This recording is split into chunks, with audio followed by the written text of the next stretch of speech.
Chapter 75, The Right Whale's Head, Contrasted View. Crossing the deck, let us now have a good long look at the right whale's head. As in general shape, the noble sperm whale's head may be compared to a Roman war chariot, especially in front where it is so broadly rounded. So at a broad view, the right whale's head bears a rather inelegant resemblance to a gigantic galliot-toed shoe. 200 years ago, an old Dutch voyager likened its shape to that of a shoemaker's last. And in this same last, or shoe, that old woman of the nursery tale, with the swarming brood, might very comfortably be lodged, she and all her progeny. But as you come nearer to this great head, it begins to assume different aspects according to your point of view. If you stand on its summit and look at these two F-shaped spout holes, you would take the whole head for an enormous bass viol, and these spiracles the apertures in its sounding board. Then again, if you fix your eye upon the strange crested comb-like incrustation at the top of the mass, this green barnacled thing which the Greenlanders call the crown and the southern fishers the bonnet of the right whale, fixing your eyes solely on this, you would take the head for the trunk of some huge oak with a bird's nest in its crotch. At any rate, when you watch those live crabs that nestle here in the bonnet, such an idea will almost sure to occur to you, unless indeed your fancy has been fixed by the technical term crown also bestowed upon it, in which case you will take great interest in thinking how this mighty monster is actually a diademed king of the sea, whose green crown has been put together for him in this marvelous manner. But if this whale to be a king, he is a very sulky-looking fellow to grace a diadem. Look at that hanging lower lip. What a huge sulk and pout is there! A sulk and pout, by carpenter's measurement, about 20 feet long and 5 feet deep.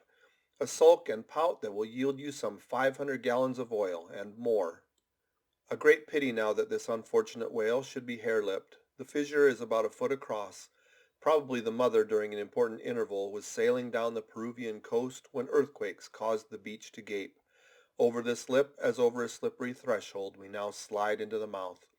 Upon my word, were I at Mackinac, I should take this to be the inside of an Indian wigwam. Good Lord, is this the road that Jonah went? The roof is about 12 feet high and runs to a pretty sharp angle, as if there were a regular ridgepole there, while these ribbed, arched, hairy sides present us with those wondrous, half-vertical, scimitar-shaped slats of whalebone, say 300 on a side, which, depending from the upper part of the head or the crown bone, form those Venetian blinds which have elsewhere been cursorily mentioned. The edges of those bones are fringed with hairy fibers through which the right whale strains the water, and in whose intricacies he retains the small fish when open-mouthed he goes through the seas of brit in feeding time. In the central blinds of bone, as they stand in their natural order, there are certain curious marks, curves, hollows, and ridges, whereby some whalemen calculate the creature's age, as the age of an oak at its circular rings. Though the certainty of this criterion is far from demonstrable, yet it has the savor of analogical probability. At any rate, if we yield to it, we must grant far greater age to the right whale than at first glance will seem reasonable. In old times there seems to have prevailed the most curious fancies concerning these blinds. One voyager in Purchas calls them the wondrous whiskers inside of the whale's mouth, another hog's bristles. A third old gentleman in Hakluyt uses the following elegant language. There are about 250 fins growing on each side of his upper chop, which arch over his tongue on each side of his mouth. This reminds us that the right whale really has a sort of whisker, or rather a mustache, consisting of a few scattered white hairs on the upper part of the outer end of the lower jaw. Sometimes these tufts impart a rather brigandish expression to his otherwise solemn countenance. As everyone knows, these same hog's bristles, fins, whiskers, blinds, or whatever you please, furnish to the ladies their busks and other stiffening contrivances. But in this particular the demand has long been on the decline. It was in Queen Anne's time that the bone was in its glory, the farthingale being then all the fashion. And as those ancient dames moved about gaily, though in the jaws of the whale, as you may say, even so in a shower, with the like thoughtlessness, do we nowadays fly under the same jaws for protection, the umbrella being a tent spread over the same bone. But now forget all about blinds and whiskers for a moment, and standing in the right whale's mouth, look about you afresh.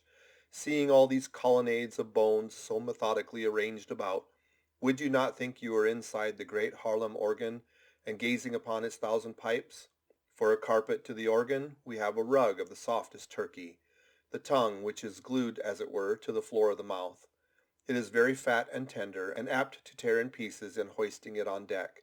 This particular tongue now before us, at a passing glance I should say it was a six-barreler. That is, it will yield you about that amount of oil. Ere this you must have plainly seen the truth of what I started with, that the sperm whale and the right whale have almost entirely different heads. To sum up then, in the right whale there is no great well of sperm, no ivory teeth at all, no long slender mandible of a lower jaw like the sperm whales. Nor in the sperm whale are there any of those blinds of bone, no huge lower lip, and scarcely anything of a tongue. Again, the right whale has two external spout holes, the sperm whale only one. Look your last now on these venerable hooded heads, while they yet lie together, for one will soon sink unrecorded in the sea, the other will not be very long in following. Can you catch the expression of the sperm whale there? It is the same he died with, only some of the longer wrinkles in his forehead seem now faded away. I think his broad brow to be full of a prairie-like placidity, born of a speculative indifference as to death. But mark the other head's expression. See that amazing lower lip, pressed by accident against the vessel's side so as firmly to embrace the jaw. Does not the whole head seem to speak of an enormous practical resolution in facing death? This right whale I take to have been a Stoic, the sperm whale a Platonian who might have taken up Spinoza in his latter years. End of chapter 75.